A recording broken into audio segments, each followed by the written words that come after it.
मराठवाड्याच्या पुढच्या पिढीला आम्ही दुष्काळ पाहू देणार नाही अशी ग्वाही देत संपूर्ण मराठवाडा दुष्काळमुक्त करण्याचा निर्धार आज मुख्यमंत्री देवेंद्र फडणवीस यांनी व्यक्त केला। भाजपा जालना जिल्हा कार्यालयाचं भूमिपूजन आज मुख्यमंत्र्यांच्या हस्ते झालं। यावेळी आयोजित शेतकरी मेळाव्यात ते आज बोलत होते। एकीकडे कोल्हापूर सांगलीच्या पुराचं 35 TMC पाणी हे उजनीमध्ये आणून मराठवाड्यासाठी आणणार असून दुसरीकडे पश्चिमी वाहिनी नद्यांचं वाहून जाणारं 80 TMC पाणी हे कोकणातून थेट मराठवाड्यात आणि गोदावरीच्या खोऱ्यात आणत असल्याचं त्यांनी सांगितलं।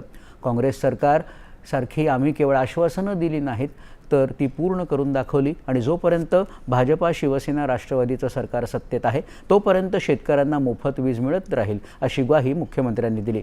तत्कालीन उपमुख्यमंत्री उद्धव ठाकरे यांनी 2020 मध्ये कर्जमाफी करताना 2017 आणि त्याच्यापूर्वी ज्यांना कर्जमाफी मिळाली त्यांना कर्जमाफी न देण्याची अट टाकली होती।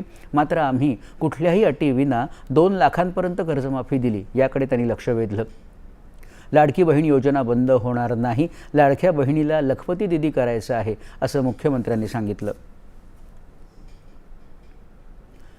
जालना इथल्या रेशीमकोष बाजारपेठेच्या